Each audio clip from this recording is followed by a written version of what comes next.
I went to the Army Careers Office when I was 14. I actually went in and said I wanted to be 14? 14, Super young. yeah, my parents, you know.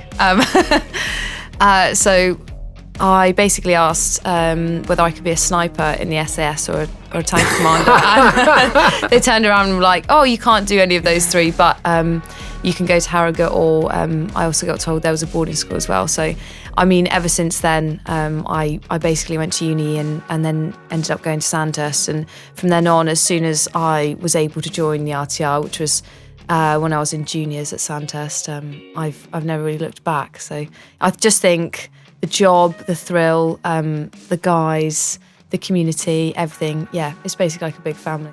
I mean, it was quite different to my normal day-to-day activities. I did a lot of dancing, etc. And my ballet teacher actually thought I was going crazy when I said I wanted to leave and join the army. And so what was the draw towards tanks then? Basically armour, heavy armour. I wanted to be, you know, the excitement of being a tank commander and being in charge of that much kit. And I just genuinely think it's one of the coolest jobs. I mean, that or being an Apache pilot, you know. It was one of the two, and it was always, yeah. Didn't fancy the Army Air Corps though? No, I went with RTI in the end. But yeah, I don't know, just the camaraderie actually at the end of the day, it's definitely something that drew me towards it. Some individuals don't like change. Oh yeah, of course, yeah, absolutely. But again, that's because, you know, they've done 15, 20 years, and for them to potentially think of a female joining a combat arm or whatever might be, you know, absurd to them. Yeah. Our generation, I'm talking about my generation, you know, I've got, you know, an older sister and younger brother, and I especially think of, you know, people that are coming in now, not necessarily millennials, but I think we don't really consider that too much of a drama. Mm-hmm. So it's not a big deal to us.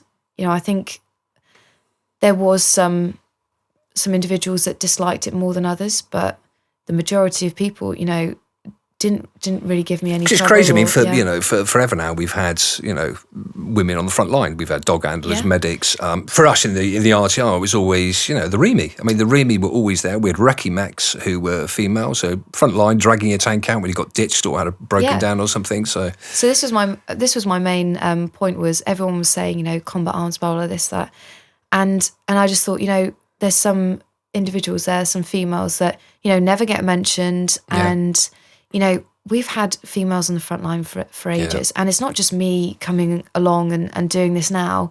There's been people that obviously haven't been mentioned in that. So that's why I've never made it that much of a big deal, because it's not. But there's a picture of you on a station somewhere with portrait of Britain winner or something like that. Yeah. So I'll tell you a funny story. So we were discussing the portrait of Britain earlier, and basically my mum was super proud, and she actually found out sooner than I did, because it was on a billboard in Reading, and she stood there with her flip phone and tried to get a photo, but unfortunately she was too slow the first time round, so had to wait another 20 minutes to try and get another photo. That's brilliant. She didn't manage to get one, but she said apparently I wouldn't mind. Yeah. How did you find driving? I loved driving, yeah. Like, really, really enjoyed driving, and our instructors were pretty cool too. Yeah, I had a really good time. See, I hated driving. I really? I did it for a year, and I just didn't. It was one of those things. I suppose, don't forget, this was Chieftain as well, so it was like you forever in the back decks, covered in oil, and it was a horrible job. Really? So I much preferred, you know, commanding and all the rest of it. But we had a good time. That's mainly down to our instructors. I mean, I'm not just saying this again, because I wouldn't mention it if not. But my instructors on phase 2 are fantastic. Had